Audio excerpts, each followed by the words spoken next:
هو الذي خلقكم من نفس واحدة وجعل منها زوجها ليسكن إليها فلما تغشاها حملت حملا خفيفا فمرت به فلما أثقلت دعوا الله ربهما لئن آتيتنا صالحا لنكونن من الشاكرين فلما آتاهما صالحا جعلا له شركاء فيما آتاهما فتعالى الله عما يشركون أيشركون ما لا يخلق شيئا وهم يخلقون ولا يستطيعون لهم نصرا ولا أنفسهم ينصرون وإن تدعوهم إلى الهدى لا يتبعوكم سواء عليكم أدعوتموهم أم أنتم صامتون إن الذين تدعون من دون الله عباد أمثالكم فادعوهم فليستجيبوا لكم إن كنتم صادقين ألهم أرجل يمشون بها أم لهم أيدي يبطشون بها أم لهم أعين يبصرون بها أم لهم آذان يسمعون بها قل ادعوا شركاءكم ثم كيدون فلا تنظرون إن ولي الله الذي نزل الكتاب وهو يتولى الصالحين والذين تدعون من دونه لا يستطيعون نصركم ولا أنفسهم ينصرون وإن تدعوهم إلى الهدى لا يسمعوا وتراهم ينظرون إليك وهم لا يبصرون خذ العفو وأمر بالعرف وأعرض عن الجاهلين وإما ينزغنك من الشيطان نزغ فاستعذ بالله إنه سميع عليم إن الذين اتقوا إذا مسهم طائف من الشيطان تذكروا فإذا هم مبصرون وإخوانهم يمدونهم في الغي ثم لا يقصرون وإذا لم تأتهم بآية قالوا لولا اجتبيتها قل إنما أتبع ما يوحى إلي من ربي هذا بصائر من ربكم وهدى ورحمة لقوم يؤمنون وإذا قرئ القرآن فاستمعوا له وأنصتوا لعلكم ترحمون واذكر ربك في نفسك تضرعا وخيفة ودون الجهر من القول بالغدو والآصال ولا تكن من الغافلين إن الذين عند ربك لا يستكبرون عن عبادته ويسبحونه وله يسجدون.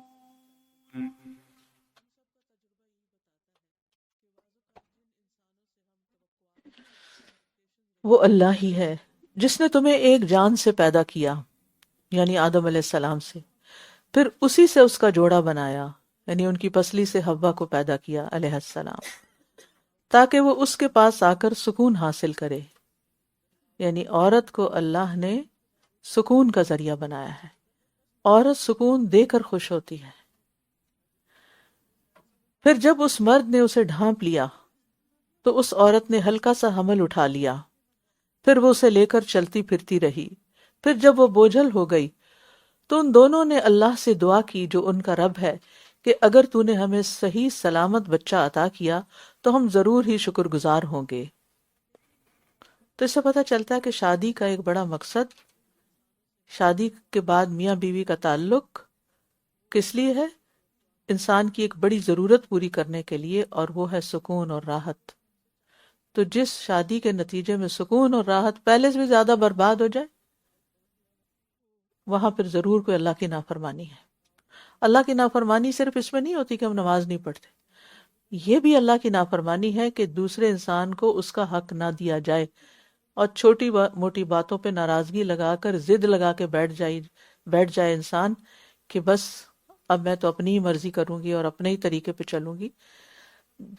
ٹھیک ہے اگر شوہر کی طرف سے کوئی بے رخی ہو، شوہر کی طرف سے کوئی ناراضگی کا اظہار ہو تو انسان اس کو اگنور کر دے اور اپنے اچھے رویے سے اس کا دل جیت لے، اور اس کے ساتھ ہی یہ کہ اللہ سبحانہ وتعالیٰ کو راضی کر لے، کیونکہ ان اللہ یحب المحسنین، اللہ محسنین سے محبت کرتا ہے۔ اور احسان کیا ہوتا ہے کہ جس نے آپ کے ساتھ اچھا نہیں بھی کیا آپ اس سے اچھا کر لیں، جس نے آپ کو نہیں پوچھا آپ اسے پوچھ لیں، جس نے آپ کو نہیں دیا آپ اس کو دے دیں، جو آپ کا خیال نہیں کرتا آپ اس کا خیال کر لیں۔ کیوں؟ اس لیے نہیں کہ وہ میرا کرے، اس لیے کہ میرا رب اس سے راضی ہوتا ہے۔ جو عورت رب کو راضی کرنے کے لیے اپنے آپ کے اندر عاجزی پیدا کر لیتی، اپنی اکڑ ختم کر دیتی ہے، اپنی انا کو ختم کر دیتی ہے جو کہ شیطان چاہتا ہے کہ یہ مضبوط ہو، تو وہی کامیاب ہے۔ اچھا، اس کا یہ نہیں کہ آپ کے سارے حقوق مارے جائیں گے، یہ آپ کے لیے کامیابیوں کا دروازہ کھولے گی۔ یعنی آپ دیکھیے کہ جب آپ اچھا سلوک کریں گے، اور یک طرفہ طور پہ بعض اوقات کرنا پڑ جاتا، کچھ تو جوڑے خوش قسمت ہوتے ہیں دونوں طرف سے بڑی محبت ہوتی ہے، لیکن ہر ایک کے ساتھ ایسا نہیں ہوتا، بلکہ میجورٹی میں یہ دیکھا گیا کہ مزاج کے مختلف ہونے سے کچھ نہ کچھ کھٹ پٹ لگی رہتی ہے۔ تو ایک ہوتا ہے انتہائی کیسز، ان کا تو کوئی علاج نہیں ہوتا، لیکن ایک ہوتا ہے عام نارمل روٹین میں انسان جب دوسرے کے ساتھ رہتا ہے تو مزاج سمجھ آ ہی جاتا ہے، لیکن اوور آل بھی ہر انسان کے اندر ایک توجہ حاصل کرنے کی خواہش ہوتی ہے، اور پھر بعض اوقات بعض مردوں کے اندر زیادہ ہوتی ہے۔ تو ایسے میں انسان یہ سمجھے کہ یہ میرا امتحان ہے، اللہ نے اس کو ایسا بنایا اور یہ میرے حصے میں آ گیا تو بس سب ٹھیک ہے، بس ایسے ہی کرنا پڑے گا۔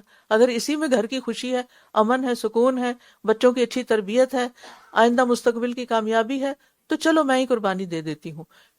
آپ کا کیا خیال ہے کہ جو شخص اپنے رب کی خاطر قربانی دے اس کو کوئی اجر نہیں ملے گا، اس کو کوئی خیر نہیں ملے گی، وہ دنیا میں نامراد ہی ہوگا؟ نہیں، ایسا نہیں ہوگا۔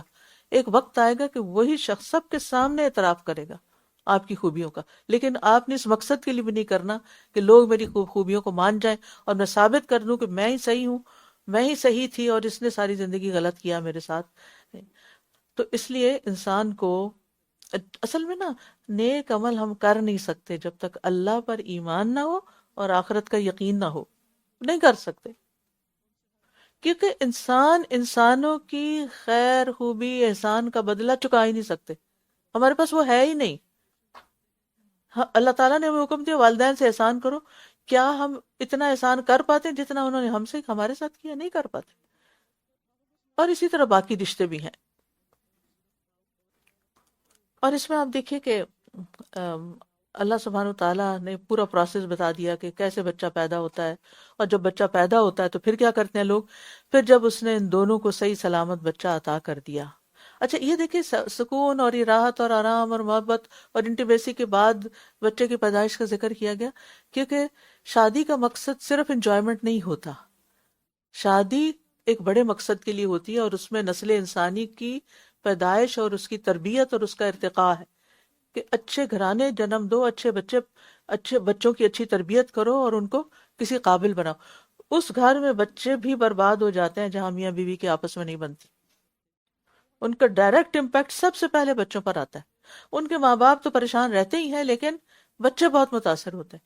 اب ماں کو بچے باپ کے مقابلے میں بھی زیادہ پیارے ہوتے ہیں، تو جس ماں کو واقعی اپنے بچوں سے پیار ہونا تو پھر اسے قربانی کرنی ہی پڑے گی، اور اس کا اجر اللہ سے مل کر ہی رہے گا، دنیا میں بھی ملے گا، ڈرائے گا نہیں جاتا، اس شکل یعنی شوہر کی طرف سے نہیں تو کسی اور شکل میں ملے گا۔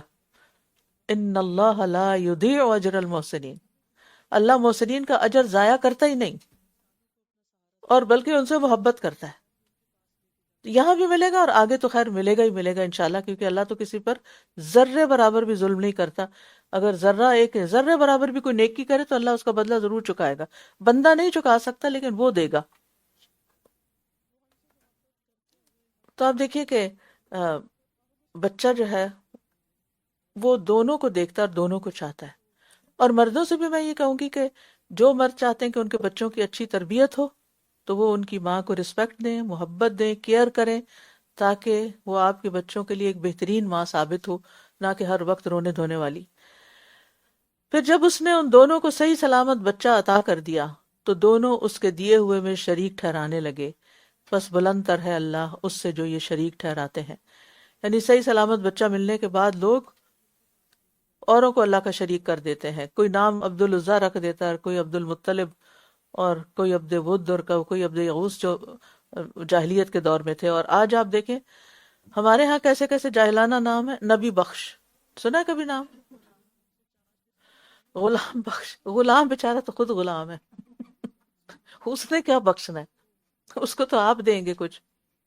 حسین بخش، پیراں دتا، عبد النبی، عبد الرسول نام رکھ دیتے، بندہ علی رکھ دیتے، نعوذ باللہ۔ اب آپ خود سوچئے کہ یعنی انسان کیوں نہیں سوچتا کہ انہوں نے تو کچھ بھی نہیں بخشا، ان کا اپنا مقام ہے، ٹھیک ہے ہم ان کو عزت دیتے ہیں، لیکن ہم سے یہ توقع نہیں رکھتے کہ وہ کسی کو اولاد دیں گے۔ تو اللہ تعالیٰ کے ساتھ جان بوجھ کے شرک کرنے سے پناہ مانگنی چاہیے، کیونکہ شرک جو ہے یہ معاف نہیں ہوگا۔ کیا یہ ان کو اللہ کا شریک ٹھہراتے ہیں جو کچھ بھی پیدا نہیں کر سکتے بلکہ وہ خود پیدا کیے جاتے ہیں؟ یعنی جو مخلوق ہو وہ خدا نہیں ہو سکتی، الہ نہیں ہو سکتی، اور نہ تو وہ ان کی کسی مدد کی استطاعت رکھتے ہیں اور نہ ہی وہ آپ اپنی مدد کر سکتے ہیں۔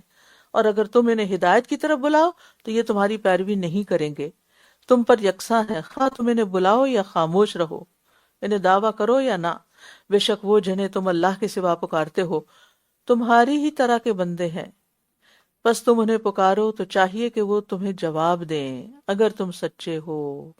بڑی اہم آیت ہے۔ مشرکین جو تھے، مشرکین مکہ وغیرہ، وہ صرف بتوں کو ہی نہیں پوجتے تھے بلکہ بتوں کی صورت میں بزرگوں کو بھی پوجتے تھے۔ اس لیے اللہ تعالیٰ فرما رہے ہیں کہ وہ تمہاری طرح کے بندے ہیں۔ یہ لات، عزا، منات، یہ یعنی کہ یہ دیویوں دیوتاؤں کے نام تھے جن کے انہوں نے شکلیں بنا کے رکھی ہوئی تھی اور ان کے آگے وہ عبادت وغیرہ کرتے تھے۔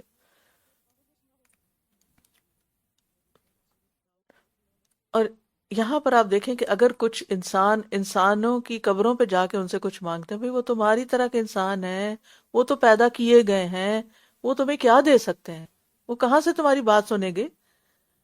کیا ان کے پاؤں ہیں جن سے وہ چلتے ہیں، یا ان کے ہاتھ ہیں جن سے وہ پکڑتے ہیں، یا ان کی آنکھیں ہیں جن سے وہ دیکھتے ہیں، یا ان کے کان ہیں جن سے وہ سنتے ہیں؟ مرنے کے بعد تم جسم مٹی میں مٹی ہو جاتا ہے۔ کہہ دیجئے تم اپنے خود ساختہ شریکوں کو بلا لو، پھر میرے خلاف چال چلو اور مجھے ذرا بھی مہلت نہ دو۔ تو پاؤں، ہاتھ، آنکھ، کان یہ خاص ذرائع ہیں انسان کے لیے تگ و دو کرنے کے۔ انسان کچھ چیزیں دیکھ کے سیکھتا ہے، کچھ سن کے سیکھتا ہے، اور کچھ کر کے سیکھتا ہے، اور کہیں پاؤں سے چل کے کوشش کرتا ہے۔ تو یہ جن کو عبادت کر رہے ہیں تو ان کے پاس تو ان میں سے کچھ بھی نہیں ہے۔ تو مشرکین جو تھے وہ تین طرح کا شرک کرتے تھے۔ ایک تو وہ اسنام کو پوجا کرتے، یعنی آبجیکٹس جو ہوتے تھے، یعنی آبجیکٹ ورشپ۔ دوسرے اشخاص یا ارواح، روحیں، اور ان کی بھی انہوں نے تصویریں بنا رکھی تھی۔ اور تیسرے وہ اعتقادات جو ان مشرکانہ عبادات کی طے میں کار فرما ہوتے تھے۔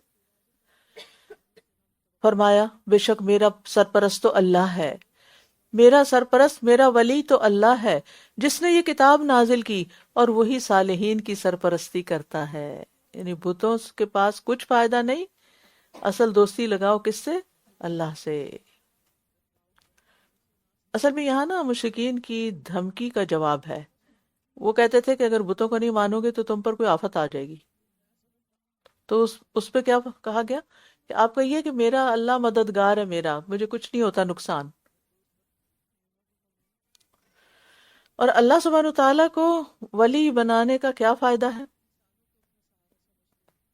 جس کا ولی اللہ ہو، جس کا دوست اللہ ہو، جس کا مددگار اللہ ہو، جس کا سرپرست اللہ ہو،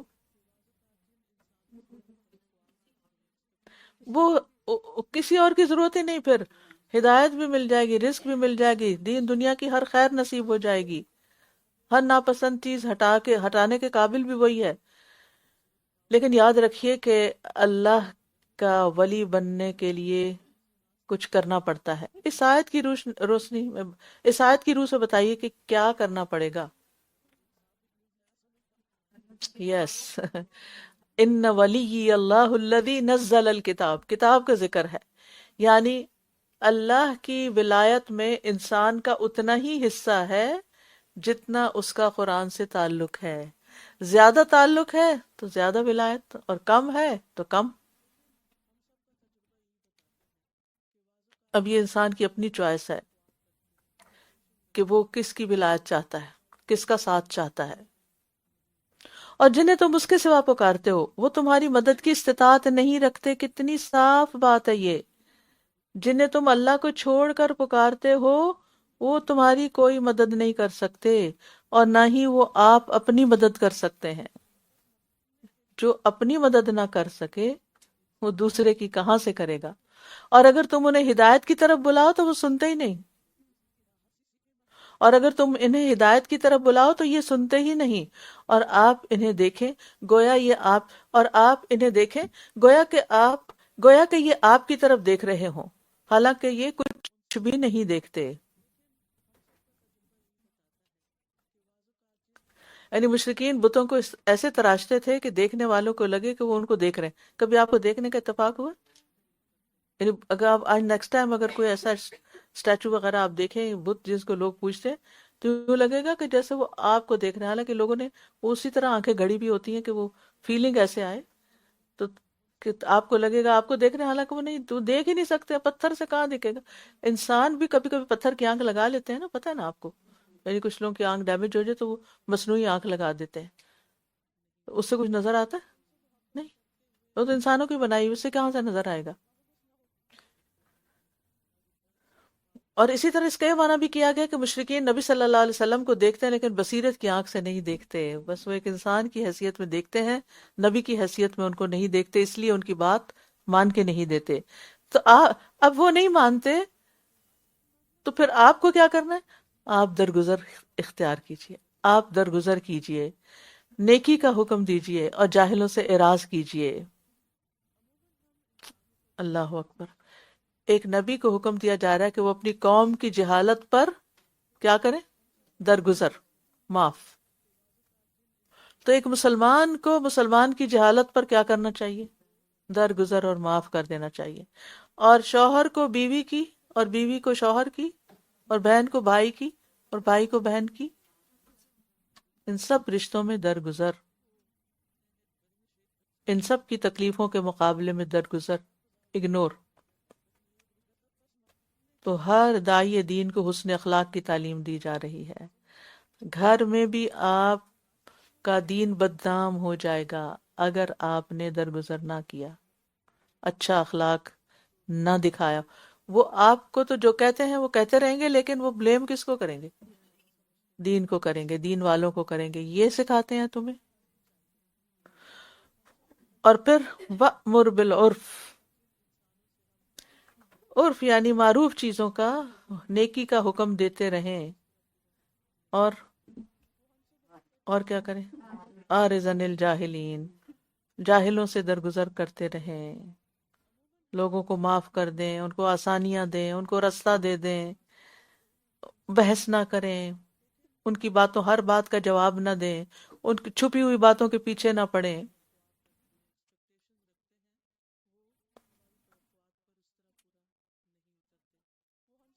یاد رکھیے قرآن و سنت سے زیادہ خوبصورت طریقے سے کوئی آپ کو اخلاق کی تعلیم نہیں دے سکتا۔ تین چھوٹے چھوٹے جملے، خذ العفو وامر بالعرف اعرض عن الجاہلین، چند لفظ ہیں اور ان کے اوپر اخلاق کی بنیادیں ہیں۔ یعنی اگر وہ ساری کتابیں جو اخلاقیات پہ لکھی گئی ہیں اور جو بھی اس اخلاق کے موضوع پر بات کرتا ہے، وہ اگر دیکھے تو اچھے اخلاق میں یہ تینوں چیزیں آتی ہیں۔ سب سے پہلے تو معاف کر دو، جو بھی کیا ہے نا آج تک اس نے، معاف کر دو، کیونکہ معاف کیے بغیر آپ آگے نہیں بڑھ سکتے۔ پھر صرف معقول اور معروف بات کیا کرو، اور اگر پھر بھی ان کی طرف سے جہالت سامنے آئے تو اس کو اگنور کر دیا کرو، گویا آپ کو پتہ ہی نہیں کہ اس نے کیا کیا۔ بالکل لکھ کے لگانا چاہیے، لازماً۔ بہت ہی اچھا ریمائنڈر ہے، اور یہ صرف نبی کے لیے نہیں ہے، امتیوں کے لیے بھی ہے، کہ لوگوں سے، یعنی کہ لوگوں کے ساتھ جب آپ کا انٹریکشن ہو تو یہ تین اصول یاد رکھیں۔ اور اگر آپ کو شیطان کی طرف سے کوئی وسوسہ آئے کہ شیطان نہیں کرنے دے گا، یہ وہ منفی سوچیں سوچوائے گا، تو اللہ کی پناہ طلب کیجئے، اللہ سے مدد مانگے۔ پھر بے شک وہ خوب سننے والا، خوب جاننے والا ہے۔ یعنی شیطان وسوسے ڈال کے مختلف طریقوں سے آپ کو ان تین چیزوں سے ہٹائیں گے، یہ کرنے نہیں دیں گے۔ یہ دیکھنے میں چھوٹے چھوٹے لفظ ہیں، کرنے میں بڑے مشکل، اور جس وقت کرنا چاہیں گے اس وقت رکاوٹیں بڑی آئیں گی، تو اس وقت اللہ کی طرف رجوع کریں اور شیطانی وسوسوں کو ختم کرنے کے لیے اعوذ باللہ پڑھیں۔ بے شک وہ لوگ جنہوں نے تقوی اختیار کیا، جب انہیں شیطان کی طرف سے کوئی خیال چھو جاتا ہے تو وہ اللہ کو یاد کر لیتے ہیں۔ یعنی آپ ایک اچھا کام کرنے جا رہے ہوتے ہیں تو پھر دل میں رکاوٹ آ جاتی، تو آپ کہیں نہیں، یہ شیطان کی ڈالی ہوئی رکاوٹ ہے، میں تو کرنا یہ کام، لہٰذا آپ پار ہو جاتے ہیں۔ پھر یکایک وہ صاف دیکھنے لگتے ہیں، ان کو نظر آ جاتا ہے کہ یہ دراصل شیطانی وسوسہ ہے، یہ نیگیٹو تھنکنگ ہے۔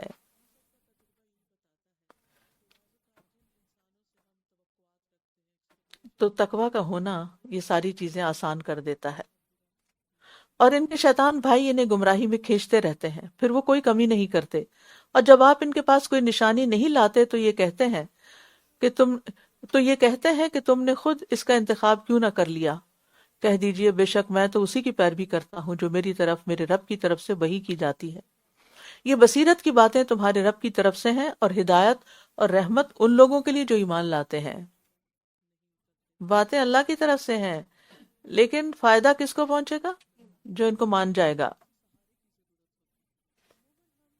ھذا بصائر من ربکم۔ تو غم سے چھٹکارا پانا ہو، جہالت سے چھٹکارا پانا ہو، گمراہی سے نجات پانی ہو، تو قرآن کو اپنی زندگی میں شامل کر لیں۔ اچھا، اپنے دل کی بات اپنے دل کو ہی بتائیے، اپنے آپ سے پوچھا کریں ایسے سوالات نا، کہ کیا قرآن سے دوری پہ دل تڑپتا ہے؟ کہ کوئی فرق نہیں پڑتا آج پڑھا کہ نہیں پڑھا، کوئی بس ٹھیک ہے، پڑھ لیا تب بھی ٹھیک ہے، نہیں پڑھی. یعنی قرآن کا پڑھنا اور نہ پڑھنا، جیسے تلاوت ہے، ناظرہ ہے، ترجمہ ہے، دورہ قرآن ہے، جو بھی طریقہ ہے، کہ جب نہیں کر سکتے تو پھر بے چینی ہوتی. گلٹ سے زیادہ بے چینی ہونی چاہیے نا، کیونکہ جس چیز سے محبت ہوتی ہے نا، وہ دور ہو جائے نا تو انسان بے چین ہوتا ہے، اس کا دل تڑپنے لگتا ہے. اور جب قرآن پڑھا جا رہا ہو تو اسے غور سے سنو اور خاموش رہو تاکہ تم پر رحم کیا جائے. یہ حکم سب کے لیے عام ہے. اسی طرح نماز اور خطبے میں خاموش رہنا بھی فرض ہے. نماز میں ہم نہیں بول سکتے کچھ اور خطبہ سنتے وقت بھی اور باتیں نہیں کر سکتے، اور قرآن سنتے وقت توجہ کی ضرورت ہوتی ہے. ہاں، اگر کوئی اپنے طور پہ گھر میں تلاوت کر رہا ہے کمرے میں بیٹھ کے اور آواز آپ کو آ رہی ہے، تو اب آپ کچن سے کام چھوڑ کے وہاں جا کے بیٹھ نہیں جائیں گے، آپ سنتے رہیں گے.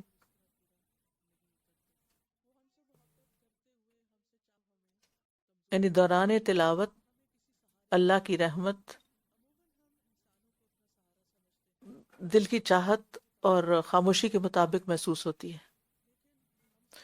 اور صبح اور شام اپنے دل میں اپنے رب کا ذکر کیجیے، عاجزی اور خوف کے ساتھ، اور آواز بلند کیے بغیر، اور آپ غافلوں میں سے نہ ہوں. اللہ کو یاد کرنے سے کیا مراد ہے؟ اس سے مراد نماز بھی ہے، اور نماز کے علاوہ بھی جو بات ہم اللہ کی یاد میں زبان سے کریں یا دل میں سوچیں.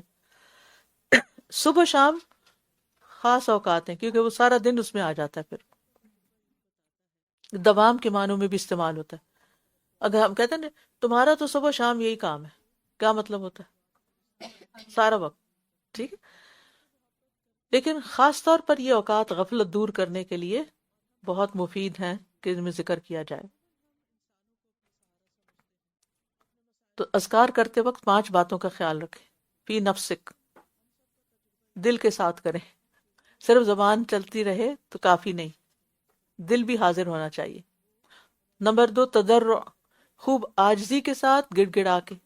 نمبر 3 خیفہ، اللہ کے ڈر کے ساتھ، دل پہ خوف آنا چاہیے، غفلت نہیں ہونی چاہیے. نمبر 4 دون الجہر، یعنی ایک تو یہ کہ آواز کے بغیر ہو کیونکہ یہ اخلاص سے زیادہ قریب اور ریا سے دور ہوتا ہے، اور دوسرا یہ کہ قرآن کی تلاوت نہ بالکل آہستہ ہو نہ بلند آواز میں، بلکہ درمیانی آواز سے قرآن پڑھا جائے. اور 5ویں چیز ولا تکن من الغافلین، ذکر ہر وقت جاری رہے، غفلت کا شکار نہ ہو. اور خصوصاً صبح شام کے اذکار جو ہے نا انسان کو غافلین میں سے نکال دیتے ہیں. اور بندے کو کچھ اوقات ایسے ضرور دن میں رکھنے چاہیے جو آپ کے اپنے رب کے ساتھ تنہا اوقات ہو، کوئی بھی نہ ہو، اور اس وقت آپ رب کو یاد کریں. یقین کریں اگر 2-3 دعائیں بھی اکیلے بیٹھ کے رو کے مانگ لینا، وہ ایک پوری کتاب دعاؤں کے پڑھنے سے بہتر ہے. تو اللہ سبحانہ تعالیٰ کو چپکے چپکے دل میں رو کے، بس آپ ہوں اور آپ کا رب ہو، کوئی تیسرا نہ ہو. اس وقت ایسا وقت ضرور بنائے اپنے لیے کوئی. اور ذکر کی حالت میں فائدہ یہ ہوتا ہے کہ مسلسل اللہ کا ساتھ ملتا ہے. بے شک وہ جو آپ کے رب کے پاس ہیں وہ اس کی عبادت سے تکبر نہیں کرتے، اور وہ اس کی تسبیح کرتے رہتے ہیں، اور وہ اسی کو سجدہ کرتے ہیں، اور وہ اس کی تسبیح کرتے ہیں، اور وہ اسی کو سجدہ کرتے ہیں، اور وہ اس کو سجدہ کرتے ہیں. اللہ کے قریب ہونے والے تکبر کو نہیں جانتے. تو مقرب فرشتے صرف اللہ کو سجدہ کرتے ہیں، تو انسان کو بھی صرف اسی کے لیے سجدہ کرنا چاہیے. شیطان نے سجدے سے انکار کیا تھا جبکہ فرشتے سب جھکتے ہیں. اور یہاں آپ دیکھیے کہ سجود تلاوت میں سے یہ پہلا سجدہ ہے، سجدہ تلاوت. قرآن کریم میں 14 مقامات ہیں جہاں آیت سجدہ آئی ہے. ایک آیت کے بارے میں اختلاف ہے جو سورۃ الحج میں دوسرا سجدہ آتا ہے. سجدہ تلاوت بعض کے نزدیک واجب ہے، بعض کے نزدیک مستحب ہے، لیکن یہ ہے کہ کرنا ہی افضل ہے. اور افضل طریقہ کیا ہے کہ آپ جیسے نماز کے لیے وضو وغیرہ کرتے ہیں، دوپٹہ ہر چیز کا اہتمام، وہ افضل ہے. لیکن اگر کسی وجہ سے وضو نہیں رہا، آپ قرآن پڑھ رہے ہیں بیچ میں سجدہ آ گیا ہے، آپ کے لیے زمین پہ جا کے سجدہ کرنے کی گنجائش نہیں ہے، آپ بہت زیادہ بھی نہیں جھک سکتے، تو آپ جہاں بیٹھے ہو اپنی گردن بھی جھکا سکتے ہیں، ٹھیک ہے۔ شیطان سجدہ تلاوت پر روتا ہے۔ حدیث میں آتا ہے جب ابن آدم سجدے کی قرات کرتا ہے پھر سجدہ کرتا ہے، یعنی آیت سجدہ کی قرات کر کے سجدہ کرتا ہے، تو شیطان روتے ہوئے وہاں سے ہٹ جاتا ہے اور کہتا ہے ہائے اس کی ہلاکت، اور ایک جگہ پر آتا ہے ہائے میری ہلاکت، ابن آدم کو سجدے کا حکم ملا، اس نے سجدہ کر لیا اور اس کے لیے جنت ہے، اور مجھے سجدے کا حکم ملا تو میں نے انکار کر دیا، میرے لیے آگ ہے، پتہ ہے اس کو، پھر بھی توبہ نہیں کرتا۔ یہی تو اس کی ہٹ درمی ہے۔ چلیے تھوڑا سی بریک لیتے ہیں، ریفلیکشن لیں گے آپ کے، پہلے یہاں آن کیمپس لے لیتے ہیں، پھر اس کے بعد آن لائن بھی تھوڑا سا لے لیتے ہیں، پھر آگے چلیں گے۔ جی کوئی ہے جو بولنا چاہتا ہو؟ بولیے، دیجیے ان کو۔ ہمیں زندگی میں ہر روز ہر وقت اللہ کا ساتھ، اللہ کی مدد چاہیے، اور اللہ کی مدد میں انسان کا اتنا ہی حصہ ہے جتنا وہ اللہ کی کتاب قرآن کو پڑھے، تدبر کرے، تذکر کرے اور اس پر عمل کرے۔ جزاک اللہ خیر۔ آج سوچنے کے بارے میں کہا گیا کہ اپنے دل کے بارے میں سوچو اور اپنے آپ کو مینج کرو گے کہ کیا چیز ہم سوچتے، کیا مائنڈ میں ہمارے ہر وقت ہم کس بارے میں سوچتے ہیں۔ خود ایکچولی احتسابی، ہمارے مائنڈ میں ہر چیز، حالات میں اتنا کچھ چل رہا ہوتا ہے تو ہم باقی غم فکر میں لگے رہتے ہیں، لیکن اصل ہم فوکس میں نہیں رہتے۔ جی ناہید کو دیجیے۔ استاذہ جو یہ عہد الس کی بات ہوئی تو اس میں جو اسٹیٹمنٹ ہے نا، یہ جو جملہ آ رہا ہے قالوا بلا شہدنا، یہ اتنا امپورٹنٹ ہے کہ ہم لوگوں تک پہنچائیں، کہ میرا خود پرسنل ایکسپیرینس تھا کہ لوگوں کو اویئر نہیں ہے اس بات کا کہ ہم نے اللہ تعالیٰ سے کو وٹنس کیا ہے، جی تاکہ وہ غافل نہ رہے۔ تو یہ ہمارا میسج ضرور ہونا چاہیے ہر ایک کو دینے کے لیے۔ ٹھیک ہے، پیچھے شاہدہ کو دیجیے۔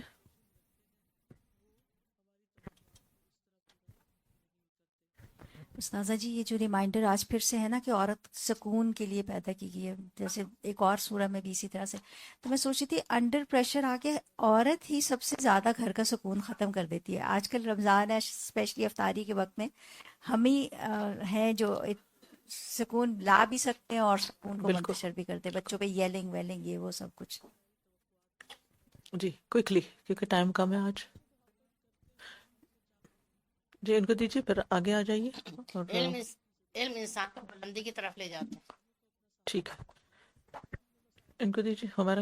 استاذہ جی یہ بڑی ڈرانے والی، میرا دل اندر سے ڈر گیا کہ اپنی کم علمی کا اعتراف کر لینا چاہیے، کم علمی کا اعتراف کر لینا اور چاہیے، اپنی قابلیت جتانے کے چکر میں ادھر ادھر کی باتیں جو ہیں وہ نہیں غیر کرنی ضروری چاہیے، باتوں سے یا پرہیز اپنے کرنا۔ آپ کو منوانے کی کوشش کرنی بالکل جی، بس یہ آخری آگے دیجیے اور پھر میں آن لائن لیتی ہوں۔ ریلیشن شپ کی نبھانے کی کہ معاف کریں، اچھی بات کریں، اور still not solve then ignore it. جی ہاں ٹھیک ہے جی۔ Online Faiza Khatri.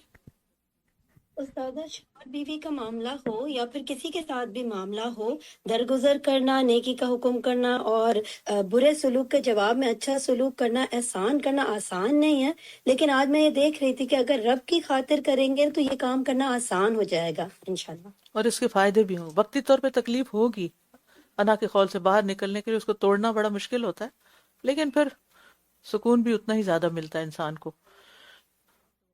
شازیہ نواز۔ استاذہ یہ اخلد الارض، اس کے بارے میں سوچی تھی کہ جیسے اس کی وجہ جو ہے وہ دنیا اورینٹڈ ہونا ہے، تو اس کا علاج یہ ہے کہ آخرہ اورینٹڈ بن جائے انشاءاللہ۔ انشاءاللہ۔ ہما سمی۔ جی استاذہ جی، اس کے حوالے سے یہی جو آیت تھی کہ اللہ تعالیٰ نے عورت کو سکون کا ذریعہ بنایا، اور ہماری جو ہم کر نہیں پاتے قربانی یا ہم احساس نہیں کر پاتے، تو اس کی ایک وجہ شیطان بھی ہوتا ہے۔ تو ایک دعا میرے ذہن میں آ رہی تھی، یا حی یا قیوم برحمتک استغیث اصلح لی شأنی کلہ ولا تکلنی الی نفسی طرفۃ عین۔ اگر ہم اس دعا کو اس وقت کثرت سے مانگنا شروع کر دیں تو واقعی میں ہمیں اللہ تعالیٰ کی مدد حاصل ہوتی ہے اس وقت، اور ہم وہ کام اللہ تعالیٰ کے لیے کر پاتے ہیں پھر۔ جزاک اللہ خیر۔ جی ڈاکٹر شازیہ۔ استاذہ یہ جو آج کل می ٹائم کا اتنا کانسیپٹ ہے، اس سے میں سوچ رہی تھی می ٹائم تو ہمارا وہ ہے جب ہم اللہ کے ساتھ اکیلے چپکے عاجزی کے ساتھ ہم اللہ سے دعائیں کریں، تو وہی ہمارا ایکچولی می ٹائم ہوتا ہے۔ بالکل۔ نبیلہ۔ جی اگر ہمارے پاس کسی چیز کا علم نہ ہو تو ہم کہہ دیں لا ادری کہ میں نہیں جانتی. جی ثنا کامرہ عمران. یہ ساتھ حدود کے واقعے سے میں نے سیکھا ہے کہ اگر ہماری نیت خالص ہو، مقصد اللہ کی رضا ہو، تو چاہے تھوڑی تعداد ہو، تھوڑی کوشش ہو، اس میں بہت زیادہ خیر پھیل سکتی ہے اس سے. بالکل. نیورین. استاذہ جو استدراج کا جو قانون ہے اللہ تعالیٰ کا، اس سے بہت خوف آتا ہے کہ اگر نافرمانیوں کے باوجود ہمیں نعمتیں مل رہی ہیں تو ہمارے لیے ایک لمحہ فکریہ ہونی چاہیے. جی جزاک اللہ خیر. آگے چلتے ہیں. جی نیکسٹ. بسم اللہ الرحمن الرحیم. يسألونك عن الأنفال قل الأنفال لله والرسول فاتقوا الله وأصلحوا ذات بينكم وأطيعوا الله ورسوله إن كنتم مؤمنين. إنما المؤمنون الذين إذا ذكر الله وجلت قلوبهم وإذا تليت عليهم آياته زادتهم إيمانا وعلى ربهم يتوكلون. الذين يقيمون الصلاة ومما رزقناهم ينفقون أولئك هم المؤمنون حقا لهم درجات عند ربهم ومغفرة ورزق كريم. كما أخرجك ربك من بيتك بالحق وإن فريقا من المؤمنين لكارهون. يجادلونك في الحق بعدما تبين كأنما يساقون إلى الموت وهم ينظرون. وَإِذْ يَعِدُكُمُ اللَّهُ إِحْدَى الطَّائِفَتَيْنِ أَنَّهَا لَكُمْ وَتَوَدُّونَ أَنَّ غَيْرَ ذَاتِ الشَّوْكَةِ تكون لكم ويريد الله أن يحق الحق بكلماته ويقطع دابر الكافرين ليحق الحق ويبطل الباطل ولو كره المجرمون. إذ تستغيثون ربكم فاستجاب لكم أني ممدكم ب1000 من الملائكة مردفين. وما جعله الله إلا بشرى ولتطمئن به قلوبكم وما النصر إلا من عند الله إن الله عزيز حكيم. سورۃ الانفال مدنی صورت ہے. اس کی 75 آیات ہیں. مصحف میں ترتیب کے اعتبار سے 8 نمبر صورت ہے. نزول کے اعتبار سے 88 یعنی 88 نمبر ہے. اس صورت کے ناموں میں الانفال کے علاوہ القتال اور الفرقان بھی ہے. یہ قرآن کی واحد صورت ہے جو یسألونہ کے ساتھ شروع ہو رہی ہے. یہ صورت 2 ہجری میں جنگ بدر کے بعد نازل ہوئی تھی جو کہ اسلام اور کفر کی پہلی جنگ تھی. اس پر اس میں مفصل تبصرہ ہے. وہ آپ سے مال غنیمت کے بارے میں سوال کرتے ہیں. کہہ دیجئے مال غنیمت اللہ اور رسول کے لیے ہے، لہٰذا تم اللہ سے ڈرو اور آپس کے تعلقات کی اصلاح کر لو اور اللہ اور اس کے رسول کی اطاعت کرو اگر تم مومن ہو. چونکہ پہلی جنگ تھی، پہلا غزوہ تھا، اس لیے ابھی یہ نہیں معلوم تھا کہ جنگ میں جو مال ہاتھ آیا وہ کس طرح تقسیم ہوگا، لہٰذا اس کے بارے میں سوال کیا گیا. سوال تو مال کے بارے، مال غنیمت کے بارے میں تھا، لیکن جواب کیا آیا؟ مال غنیمت اللہ اور رسول کے لیے، اس کے بارے میں مت سوچو، وہ جو چاہیں فیصلہ کریں.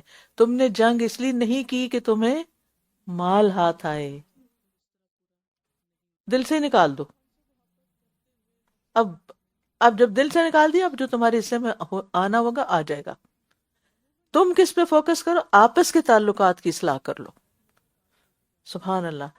یعنی مومنوں کو بھی آپس کے تعلقات کی اصلاح کرنی چاہیے، اور وہ مومن جو گھر میں ایک دوسرے کے ساتھ رہتے ہیں ان کو تو ضروری کر لینی چاہیے. اور اس معاملے میں اللہ اور اس کے رسول کی اطاعت کرو، کیونکہ آپس کے تعلقات کا بگاڑ جو ہے یہ دین کو مونڈ دیتا ہے، انسان کا دین ختم ہو جاتا ہے، برباد ہو جاتا ہے. رسول اللہ صلی اللہ علیہ وسلم نے فرمایا تم آپس کے تعلقات بگاڑنے سے بچو، اس لیے کہ یہ چیز دین کو مونڈ دینے والی ہے. اور لوگوں کے درمیان اصلاح کرنا یہ بڑی عبادتوں میں سے ہے.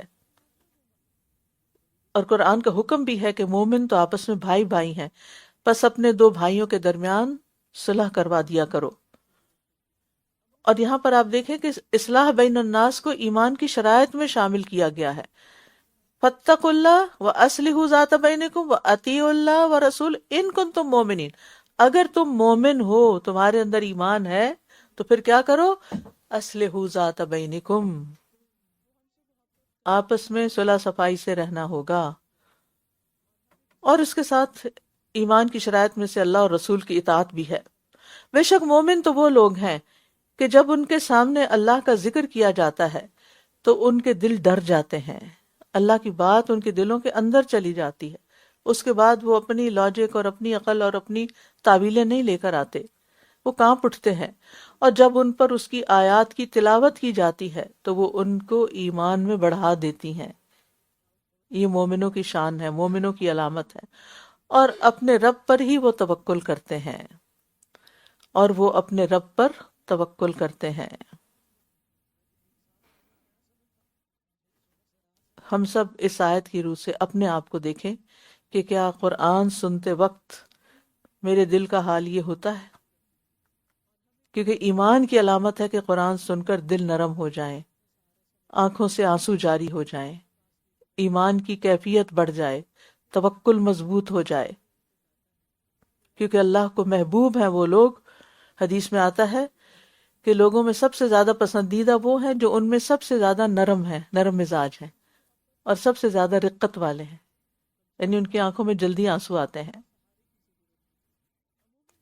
اور اللہ پر توکل، سوری ابن تیمیہ کا قول ہے، حدیث نہیں ہے یہ جو میں نے ابھی آپ کو بتائی. اور اپنے رب پر توکل کرتے نہیں، اسی سے ساری امیدیں رکھتے ہیں، اس کے سوا کسی کو مقصد نہیں بناتے، کسی سے پناہ نہیں لیتے، کسی سے اپنی حاجتیں نہیں مانگتے، اسی کی طرف رغبت کرتے ہیں. وہ جانتے ہیں کہ جو اللہ چاہے گا وہی ہوگا، جو وہ نہیں چاہے گا وہ نہیں ہوگا. اور وہ سمجھتے ہیں کہ اس کی بادشاہت میں کوئی شریک نہیں. وہ لوگ جو نماز قائم کرتے ہیں اور جو رزق ہم نے انہیں دیا ہے اس میں سے خرچ کرتے ہیں، اللہ کی دی ہوئی چیز میں سے وہ اللہ ہی کے راستے میں دیتے ہیں. وہی لوگ سچے مومن ہیں. ان کے لیے ان کے رب کے ہاں بڑے درجات ہیں اور مغفرت اور عزت والا رزق ہے. یعنی قلبی عبادات، بدنی عبادات اور مالی عبادات کا یہ صلہ ہے. ان آیات میں تینوں طرح کی عبادات کا ذکر آ گیا ہے، یعنی دل کا دہل جانا اور پھر اللہ پہ بھروسہ، یہ قلبی عبادت، نماز بدنی عبادت، اور انفاق فی سبیل اللہ مالی عبادت. اور بعض علماء نے کہا کہ قلبی عبادات کے عوض درجات میں بلندی ہوگی، جتنی اچھی نیت اتنا درجہ زیادہ. بدنی عبادات کے عوض مغفرت ہوگی، یعنی نماز گناہوں کو جلا دیتی، اور مالی عبادات کے عوض عزت کی روزی ملے گی. گویا یہ کام، یہ نسخے، یہ وظیفے رزق میں کشادگی اور اللہ کی وسیع نعمتیں حاصل کرنے کا ذریعہ ہیں. جیسا کہ آپ کے رب نے آپ کو بدر کے موقع پر آپ کے گھر سے حق کے ساتھ نکالا، حالانکہ مومنوں میں سے ایک گروہ یقیناً اس کو ناپسند کرنے والا تھا. عام طور پر کامیابی حاصل کرنے کے لیے جو محنت کرنی پڑتی ہے نا، وہ نفس پہ بڑی بھاری ہوتی ہے، وہ مشکل لگتی۔ مومنوں کا بدر کے جنگ کے موقع پر گھروں سے نکلنا صرف دین کی بلندی کے لیے تھا، جس میں ان کی بلندی تھی، لیکن وہ کیا چاہتے تھے؟ وہ آسان رستہ لیں اور جہاں سے قافلہ گزر رہا ہے اس کو بس ٹھکانے کریں اور ان کا مال لے لیں۔ حق واضح ہو جانے کے بعد بھی یہ اس کے بارے میں آپ سے یوں جھگڑ رہے تھے گویا یہ موت کی طرف ہانکے جا رہے ہوں اور یہ آنکھوں سے دیکھ رہے ہوں۔ اور جب اللہ تم سے دو گروہوں میں سے ایک کا وعدہ کر رہا تھا کہ یقیناً وہ تمہارے لیے ہوگا، اور تم چاہتے تھے کہ بغیر کانٹے والا یعنی بغیر ہتھیاروں والا تمہارے لیے ہو جائے، ابو سفیان کا قافلہ، اور اللہ چاہتا تھا کہ حق کو اپنے کلمات سے حق ثابت کر دے اور کافروں کی جڑ کاٹ دے، یعنی تمہیں مشکل سے گزار کر نعمت دینا چاہتا تھا اور تم آسانی سے حاصل کرنا چاہتے۔ یہ ہم سب کے لیے زندگی میں کچھ چیزیں بڑی سخت امتحان ہوتی ہیں، بڑا مشکل ہوتا ہے وہ کام کرنا، لیکن اس کام کے کرنے سے اتنا ہی بڑا فائدہ بھی حاصل ہوتا ہے۔ اس کے برعکس انسان اگر اسکیپ کر جائے تو وقتی طور پہ تو اس کو آسانی لگتی ہے، لیکن آگے نقصانات بڑے ہوتے ہیں۔ تاکہ وہ حق کا حق ہونا اور باطل کا باطل ہونا ثابت کر دے، خواہ مجرموں کو ناگوار ہی گزرے۔ جب تم اپنے رب سے فریاد کر رہے تھے تو اس نے تمہاری فریاد سن لی کہ بے شک میں تمہیں 1000 فرشتوں کے ساتھ مدد دینے والا ہوں، جو یکے بعد دیگرے آنے والے ہیں، ایک کے بعد ایک آتا جائے گا، یا گروہوں کے گروہ آتے جائیں گے۔ بدر کے میدان میں فرشتے حاضر ہوئے تھے، اور بدر میں شامل ہونے والے مسلمان اور فرشتے سب سے افضل ہیں، امت کے سب سے افضل حصے کے لوگ ہیں جو بدر میں شامل ہوئے، اور فرشتوں میں سے بھی افضل ترین وہ ہیں۔ اور اس میں آپ دیکھیے کہ اللہ چاہتا تو صرف فرشتے بھیج کے سارا کچھ کروا دیتا، لیکن مومنوں سے کروایا، اور دعا کے ساتھ ساتھ اسباب اختیار کرنا بھی ضروری ہوتا ہے۔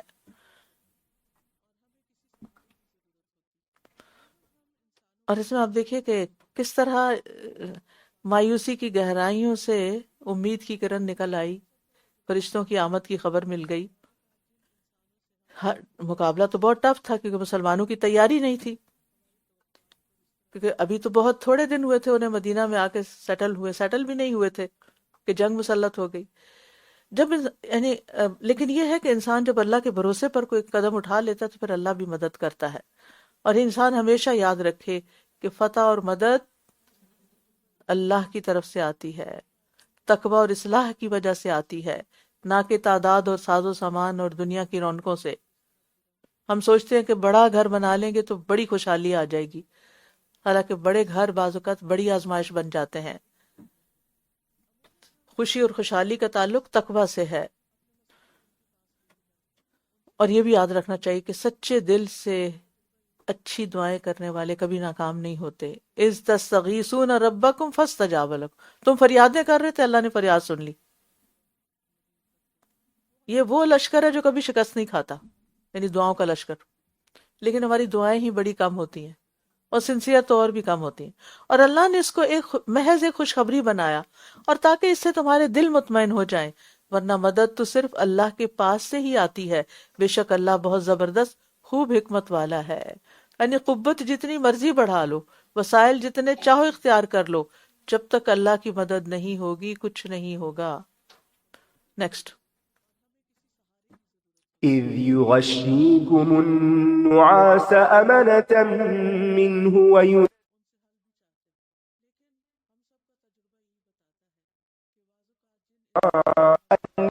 يطهركم به ويذهب عنكم رجز الشيطان وليربط على قلوبكم ويثبت به الأقدام إذ يوحي ربك إلى الملائكة أني معكم فثبتوا الذين آمنوا سألقي في قلوب الذين كفروا الرعب فاضربوا فوق الأعناق واضربوا منهم كل بنان ذلك بأنهم شاقوا الله ورسوله ومن يشاقق الله ورسوله فإن الله شديد العقاب ذلكم فذوقوه وأن للكافرين عذاب النار يا أيها الذين آمنوا إذا لقيتم الذين كفروا زحفا فلا تولوهم الأدبار ومن يولهم يومئذ دبره إلا متحرفا لقتال أو متحيزا إلى فئة فقد باء بغضب من الله ومأواه جهنم وبئس المصير فلم تقتلوهم ولكن الله قتلهم وما رميت إذ رميت ولكن الله رمى وليبلي المؤمنين منه بلاء حسنا إن الله سميع عليم ذلكم وأن الله موهن كيد الكافرين إذ تستفتحوا فقد جاءكم الفتح وإن تنتهوا فهو خير لكم وإن تعودوا نعد ولن تغني عنكم فئتكم شيئا ولو كثرت وأن الله مع المؤمنين جب وہ اپنی طرف سے امن دینے کے لیے تم پر اونگ طاری کر رہا تھا اور آسمان سے تم پر پانی برسا رہا تھا تاکہ اس کے ذریعے تمہیں پاک کر دے اور شیطان کی نجاست وسوسے کو تم سے دور کر دے اور تاکہ تمہارے دلوں کو مضبوط کر دے اور اس کے ذریعے تمہارے قدموں کو جما دے۔ مشکل وقت ہوتا ہے لیکن اللہ کی طرف سے مدد بھی آتی ہے، اور کبھی وہ اونگ کی شکل میں آ جاتی ہے اور کبھی وہ آسمان کی بارش کی شکل میں آتی ہے، اور یوں اللہ تعالیٰ انسان کی سوچ میں بھی خوبصورتی پیدا کر دیتا ہے، شیطان کے وسوسے دور کر دیتا ہے، اور جب شیطان کے وسوسے دور ہوتے ہیں تو دل مضبوط ہو جاتا ہے۔ کتنا بڑا دشمن ہے کہ ہمارے دل پہ حملہ کرتا ہے اور ہمیں پریشان کرتا ہے، اور پھر ہم راہ حق سے ڈگمگانے لگتے ہیں، جبکہ اللہ کی مدد آتی ہے تو پھر یہ ساری مشکلات حل ہو جاتی ہیں اور قدم جمائے جاتے ہیں۔ اور جب آپ کا رب فرشتوں کی طرف وحی کر رہا تھا کہ میں تمہارے ساتھ ہوں، پس تم ان لوگوں کو ثابت قدم رکھو، یعنی فرشتوں کی مدد بھی آتی، پس تم ان لوگوں کو ثابت قدم رکھو جو ایمان لائے، ان قریب میں کفر کرنے والوں کے دلوں میں روب ڈال دوں گا، پس تم گردنوں پر وار کرو اور ان کے ہر پور پر ضرب لگاؤ۔ تو فرشتوں کی ذمہ داریوں اور کاموں میں سے ایک کام کیا ہے؟ مومنوں کو آزمائش میں ثابت قدم رکھنا ہو۔ یہ اس لیے کہ انہوں نے اللہ اور اس کے رسول کی مخالفت کی، اور جو کوئی اللہ اور اس کے رسول کی مخالفت کرتا ہے تو یقیناً اللہ سخت سزا دینے والا ہے۔ یہ ہے سزا تمہاری، پس چکھو اسے، اور یقیناً کافروں کے لیے آگ کا عذاب ہے۔ اے لوگو جو ایمان لائے ہو، جب میدان جنگ میں تمہاری ان لوگوں سے مٹ بھیڑ ہو جنہوں نے کفر کیا تو ان سے پشتیں نہ پھیرو۔ جنگ سے بھاگنے کو کبیرہ گناہ قرار دیا گیا ہے، اور جو کوئی ان سے اس دن اپنی پشت پھیرے سوائے اس کے جو جنگ کے لیے پنجہ بدلنے والا ہو یا کسی گروہ کی طرف پناہ لینے والا ہو تو یقیناً وہ اللہ کے غضب کے ساتھ پلٹا، اور اس کا ٹھکانہ جہنم ہوگا، اور وہ کتنا برا ٹھکانہ ہے۔ جنگ سے یا مشکل حالات سے انسان کیوں بھاگتا ہے؟ بزدلی کی وجہ سے۔ لہٰذا انسان کو بزدلی سے بھی پناہ مانگنی چاہیے۔ نبی صلی اللہ علیہ وسلم ہر نماز کے بعد دعا کرتے تھے، اللہم انی اعوذ بک من الجبن۔ تو در حقیقت تم نے انہیں قتل نہیں کیا تھا بلکہ اللہ ہی نے انہیں قتل کیا تھا، اور جب آپ نے خاک پھینکی تھی تو آپ نے نہیں پھینکی تھی بلکہ اللہ ہی نے پھینکی تھی، تاکہ وہ مومنوں کو اپنی طرف سے عمدہ امتحان سے گزار دے۔ بے شک اللہ خوب سننے والا، خوب جاننے والا ہے۔ تو یاد رکھیے کسی بھی کامیابی کو اپنا کمال نہ قرار دیں۔ جب انسان اللہ کا حکم مانتا ہے، اللہ کے رسول کا حکم مانتا ہے، تو اللہ سبحانہ وتعالی کامیابی بھی عطا کرتا ہے۔ مومن اپنی تدابیر بھی اللہ کے حوالے کر دیتے ہیں اور اللہ پہ توکل کرتے ہیں۔ یہ بات تو اس طرح ہے، اور یقیناً اللہ کافروں کی چال کو کمزور کرنے والا ہے۔ اگر تم لوگ فیصلہ چاہتے تھے تو بے شک فیصلہ تمہارے پاس آ گیا ہے، اور اگر تم باز آ جاؤ تو یہ تمہارے لیے بہتر ہے، اور اگر تم لوٹو گے تو ہم بھی لوٹیں گے، اور تمہاری جماعت ہرگز تمہارے کچھ کام نہ آئے گی، اگرچہ وہ کثرت میں ہو، اور بے شک اللہ مومنوں کے ساتھ ہے۔ یعنی یہ کفار کو دھمکی دی گئی کہ اب بھی باز آ جاؤ، تمہیں پتہ چل چکا ہے کہ حق پہ کون ہے، کیونکہ انہوں نے جنگ کے لیے نکلتے ہوئے یہ دعا مانگی تھی۔ ابو جہل کے بارے میں آتا ہے کہ اللہ جو حق پر ہو اس کو تو کامیاب کرنا۔ نیکسٹ۔ يا أيها الذين آمنوا أطيعوا الله ورسوله ولا تولوا عنه وأنتم تسمعون ولا تكونوا كالذين قالوا سمعنا وهم لا يسمعون إن شر الدواب عند الله الصم البكم الذين لا يعقلون ولو علم الله فيهم خيرا لأسمعهم ولو أسمعهم لتولوا وهم معرضون يا أيها الذين آمنوا استجيبوا لله وللرسول إذا دعاكم لما يحييكم واعلموا أن الله يحول بين المرء وقلبه وأنه إليه تحشرون واتقوا فتنة لا تصيبن الذين ظلموا منكم خاصة واعلموا أن الله شديد العقاب واذكروا إذ أنتم قليل مستضعفون في الأرض تخافون أن يتخطفكم الناس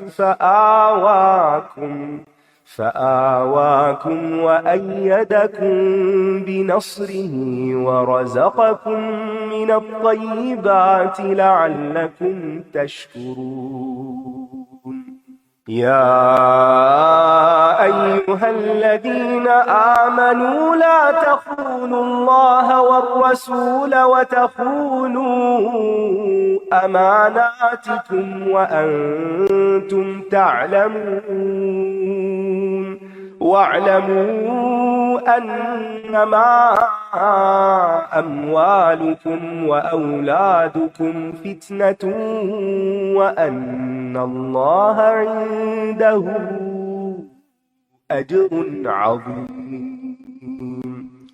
اے لوگو جو ایمان لائے ہو، اللہ اور اس کے رسول کی اطاعت کرو اور اس سے منہ نہ پھیرو جبکہ تم سن رہے ہو۔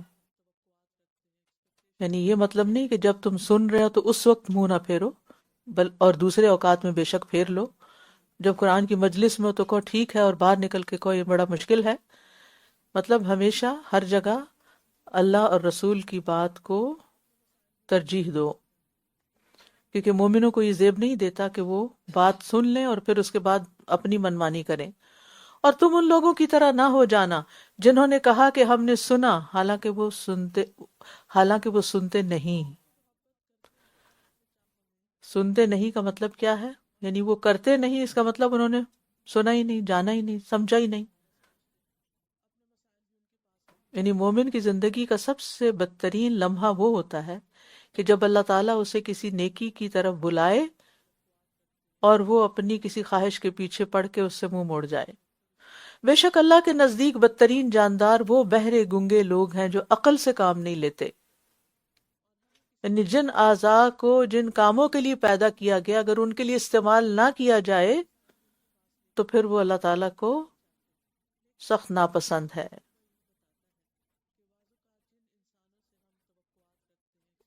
اور انسان پھر جانور سے بھی بدتر ہو جاتا ہے، کیونکہ جانور بھی اپنے فائدے مطلب کے لیے اپنے آنکھوں کانوں وغیرہ سے فائدہ اٹھاتے ہیں۔ اور اگر اللہ ان میں کوئی بھلائی جانتا تو ضرور انہیں سنوا دیتا، یعنی اللہ نے سننے سے کیوں محروم رکھا کہ ان کے اندر کوئی خیر ہی نہیں تھی، اور اگر وہ انہیں سنوا دیتا تو یقیناً یہ منہ پھیر جاتے، اور یہ ہیں ہی بے رخی کرنے والے۔ بے رخی کتنی بری چیز ہوتی ہے، کتنی تکلیف دہ چیز ہوتی ہے، اور جب کوئی انسان اللہ کی آیات سے بے رخی برتے اور اس کے دین سے اور اس کے کلام سے اور اس کی کتاب سے، تو یہ بے رخی انسان کو ہلاکت میں گرا دیتی ہے۔ یعنی زمین پر بدترین لوگ وہ ہیں جو اللہ کا کلام سنتے ہیں لیکن پرواہ نہیں کرتے، گویا انہوں نے سنا ہی نہ ہو۔ اور کیوں نہیں سنتے؟ کیونکہ دل متاثر نہیں ہوتا، کیونکہ جب دل پہ کوئی بات نہیں لگتی تو پھر انسان اس کو قابل غور ہی نہیں سمجھتا۔ لیکن جس کے اندر طلب ہوتی ہے، جس کے اندر کوئی خیر ہوتی ہے، اللہ تعالیٰ اس کو سنوا دیتا ہے، توفیق دے دیتا ہے۔ اے لوگو جو ایمان لائے ہو، اللہ کی اور رسول کی بات پر لبیک کہو جب وہ تمہیں اس کام کے لیے پکاریں جو تمہیں زندگی بخشتا ہے، اور جان لو کہ بے شک اللہ بندے اور اس کے دل کے درمیان حائل ہو جاتا ہے، اور یہ کہ تم اسی کی طرف اکٹھے کیے جاؤ گے۔ یعنی جیسے ہی حکم ملے تو کہو لبیک، مان لیا، ایسا ہی کریں گے، کیونکہ اس میں زندگی ہے۔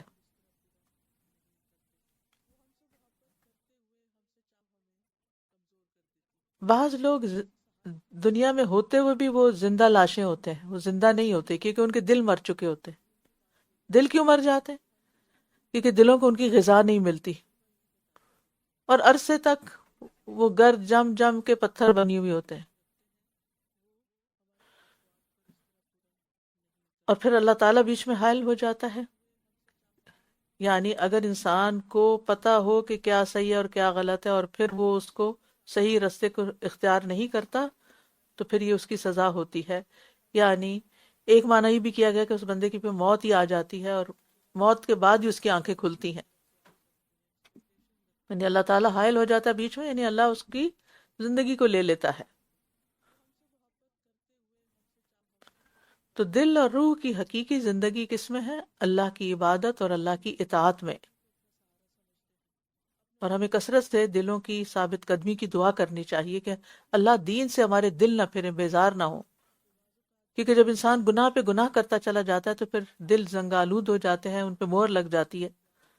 اور ڈرو اس فتنے سے جو خاص طور پر ان لوگوں کو نہیں پہنچے گا جنہوں نے تم میں سے ظلم کیا ہوگا، اور جان لو کہ یقیناً اللہ سخت سزا دینے والا ہے۔ تو ہمیں فتنوں سے بچنا بھی چاہیے، اور ان کو دور کرنے کے لیے ان کے اسباب کو بھی ختم کرنا چاہیے۔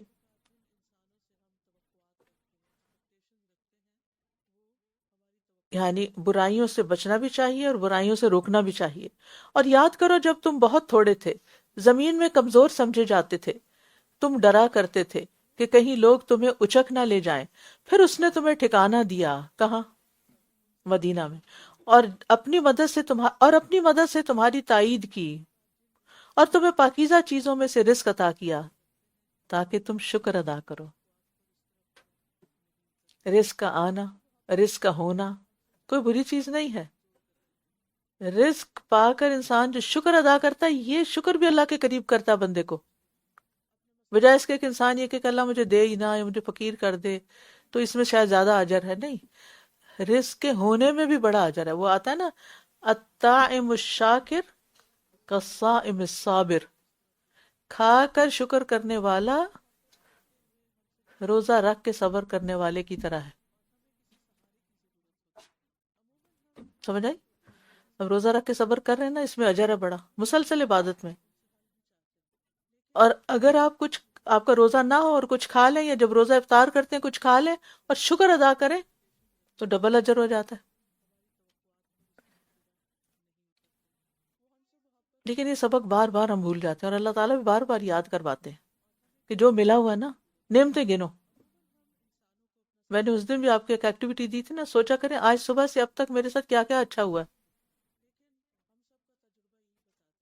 اور صرف اچھے ہونے میں نہیں کہ آپ کو کچھ ملا، یہ ملا وہ ملا تو اچھا ہو گیا، یہ کسی نے سلام کر دیا، یہ تو ہے ہی اچھا، لیکن اس کے علاوہ بھی کسی نیکی کے کرنے کی توفیق ہو گئی، کسی کو کوئی اچھا مشورہ دینے کے قابل ہو گئے، کسی کے کسی سوال کا جواب دے دیا، کسی کی کوئی ذاتی خدمت کر دی. یہ بھی اللہ نے آپ پر احسان کیے، توفیق دی، قرآن سننے کے لیے یہاں لے آیا. یہ سب اچھا ہوا ہمارے ساتھ. کوئی بھی ریزن ہو سکتی ہے کہ ہم عبادت کے قابل نہ رہیں، یہ پڑھنے کے قابل نہ رہیں، کچھ بھی ہو سکتا. کسی کی بات کو درگزر کر دیا، کسی کے تانے کو، غصہ دلانے والی بات کو پی گئے، اگنور کیا، کسی سے ذکر بھی نہیں کیا. پینا کیا ہے؟ جو چیز پی لی جاتی ہے وہ پھر گلاس میں نظر نہیں آتی. گلاس میں وہ نظر آتا ہے جو بچا ہوا ہوتا ہے، جو پی لیا وہ اندر غائب ہو گیا. غصہ پی لیا کا مطلب کیا ہے؟ اب کسی سے ذکر بھی نہیں کرنا، اندر چلا گیا. اے لوگو جو ایمان لائے ہو، تم اللہ اور اس کے رسول سے خیانت نہ کرو، اور نہ اپنی امانتوں میں خیانت کرو جبکہ تم جانتے ہو. اصل میں خیانت کا دائرہ بڑا وسیع ہے. ساری ذمہ داریاں، عہد، معاہدے، یہ سب امانت میں آتے ہیں، اور یہ پورے نہ کرنا خیانت کہلاتا ہے. نبی صلی اللہ علیہ وسلم اپنے ہر خطبے میں امانت اور ایمان کا تعلق بتاتے تھے، اور امانت میں خیانت کرنا منافق کی علامت ہے. اور جان لو کہ تمہارے مال اور تمہاری اولاد ایک آزمائش ہیں، کیونکہ ان کی وجہ سے انسان بڑی خیانتیں کر جاتا ہے. اور یہ کہ اللہ کے پاس بہت بڑا اجر ہے. یعنی مال و دولت اور اولاد کی محبت اللہ نے دلوں میں رکھ دی ہے، یہ ہے، ہم اس کا انکار نہیں کر سکتے، تو کرنے کی ضرورت بھی نہیں، لیکن ایک فطری سی چیز ہے یہ. لیکن اسی کے ذریعے انسان کی آزمائش بھی ہو جاتی، ٹیسٹ کر لیا جاتا ہے بندے کو کہ یہ جب اللہ کی بات آئے گی اور دوسری طرف بچے کی، تو کس کی بات کو ترجیح دے گا. اور ہم عموماً وہیں پھسل جاتے ہیں، اب بچہ ہے نا، چھوٹا ہے، چلو اگر یہ اللہ کی نافرمانی کا کوئی کام کرنا چاہتا ہے تو کرنے دیں.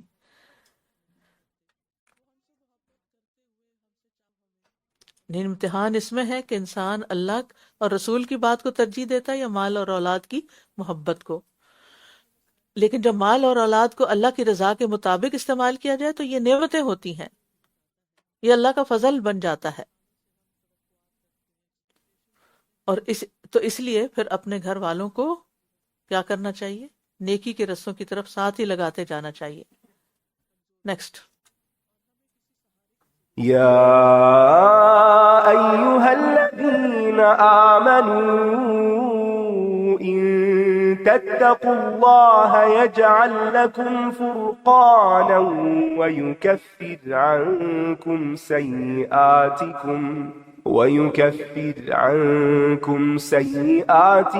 ویغفر لکم واللہ ذو الفضل العظیم. وَإِذْ يَمْكُرُ بِكَ الَّذِينَ كَفَرُوا لِيُثْبِتُوكَ أَوْ يَقْتُلُوكَ أَوْ يُخْرِجُوكَ وَيَمْكُرُونَ وَيَمْكُرُ اللَّهُ وَاللَّهُ خَيْرُ الْمَاكِرِينَ. وَإِذَا تُتْلَى عَلَيْهِمْ آيَاتُنَا قَالُوا قَدْ سَمِعْنَا لَوْ نَشَاءُ لَقُلْنَا مِثْلَ هَذَا إِنْ هَذَا إِلَّا أَسَاطِيرُ الْأَوَّلِينَ. وَإِذْ قَالُوا اللَّهُمَّ إِن كَانَ هَذَا هُوَ الْحَقَّ مِنْ عِندِكَ فَأَمْطِرْ عَلَيْنَا حِجَارَةً مِنَ السَّمَاءِ فأمطر علينا حجارة من السماء أو ائتنا بعذاب أليم وما كان الله ليعذبهم وأنت فيهم وما كان الله معذبهم وهم يستغفرون وما لهم ألا يعذبهم الله وهم يصدون عن المسجد الحرام وما كانوا أولياءه إن أولياؤه إلا المتقون ولكن أكثرهم لا يعلمون وما كان صلاتهم عند البيت إلا مكاء وتصدية فذوقوا العذاب بما كنتم تكفرون إن الذين كفروا ينفقون أموالهم ليصدوا عن سبيل الله فسينفقونها ثم تكون عليهم حسرة ثم يغلبون والذين كفروا إلى جهنم يحشرون ليميز الله الخبيث من الطيب ويجعل الخبيث بعضه على بعض فيركمه جميعا فيجعله في جهنم أولئك هم الخاسرون۔ اے لوگو جو ایمان لائے ہو، اگر تم اللہ کا تقوی اختیار کرو گے تو وہ تمہیں ایک فرقان عطا کر دے گا اور تم سے تمہاری برائیاں دور کر دے گا اور تمہیں بخش دے گا، اور اللہ بہت بڑے فضل والا ہے۔ مال اور اولاد کی آزمائش سے خبردار کرنے کے بعد تقوی کی تعلیم اور اس کا فائدہ بتایا گیا ہے۔ تقوی کہتے ہیں پرہیزگاری کو، اللہ کے حکم سے ان چیزوں سے پرہیز کرنا جن سے اللہ نے روکا ہے، اور فرقان حق و باطل کا فرق پہچاننا، صحیح اور غلط کا۔ اور فائدہ کیا ہوگا کہ اللہ تعالیٰ تمہاری برائیاں دور کر دے گا، تمہیں اچھا انسان بنا دے گا، تمہارے گناہ بخش دے گا، اور اللہ بڑے فضل والا ہے۔ یعنی جتنا تقوی زیادہ ہوگا اتنی بصیرت زیادہ ہوگی، اتنا فرقان زیادہ ہوگا، اور اتنا ہی مقام زیادہ ہو جائے گا۔ اور جب وہ لوگ جنہوں نے کفر کیا آپ کے خلاف چالیں چل رہے تھے تاکہ وہ آپ کو قید کر لیں یا آپ کو قتل کر دیں یا آپ کو مکہ سے نکال دیں، اور وہ چالیں چل رہے تھے، اور اللہ بھی تدبیر کر رہا تھا، اور اللہ سب سے بہتر تدبیر کرنے والا ہے۔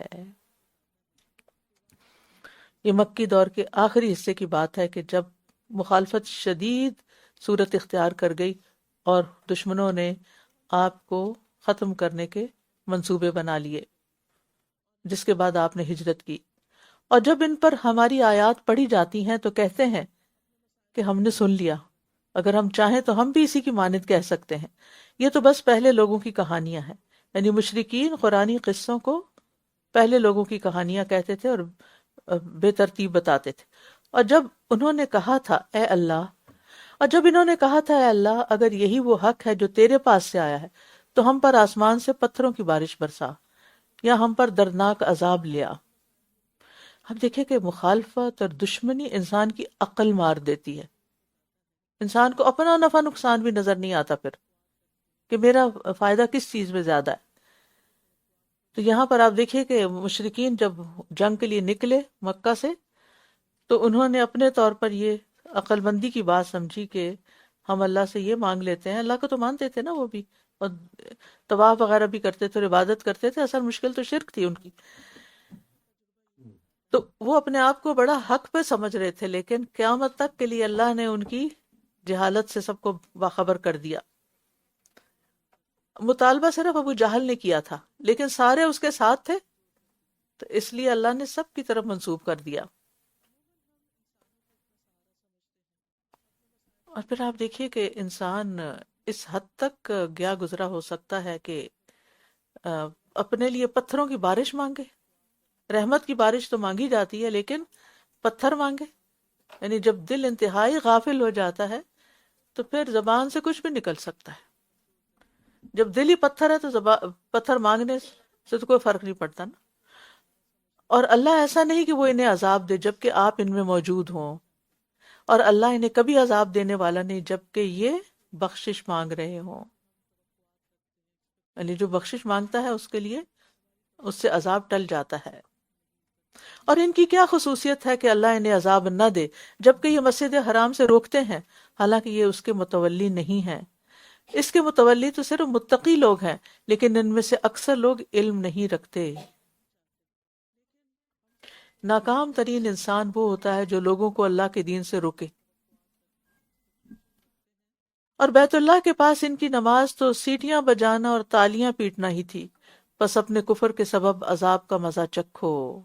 یعنی انہوں نے عبادت کے خود ساختہ طریقے ایجاد کر رکھے تھے. آج بھی آپ دیکھیں مسلمانوں کے اندر کچھ لوگ ہیں جو دھمالیں اور رقص اور ان چیزوں کو وہ عبادت سمجھتے ہیں، وہ نیکی سمجھ کے کر رہے ہیں.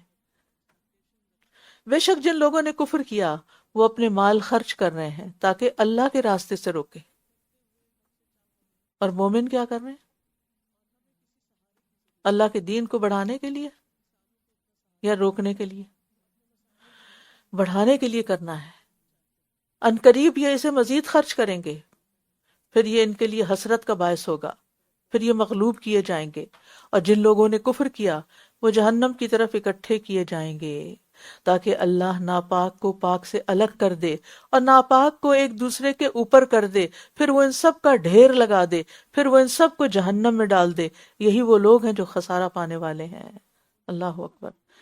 یعنی اس سے بڑھ کر کسی کا خسارہ اور دیوالیہ پن کیا ہو سکتا ہے کہ انسان جس راستے میں اپنی ساری زندگی لگا دے، اپنا وقت، جان، مال، محنت، قابلیت، پورا سرمایہ کھپا دے، اور اینڈ پر جا کے پتہ چلے کہ وہ تو ہلاکت کے گڑھے میں گرنے والا ہے.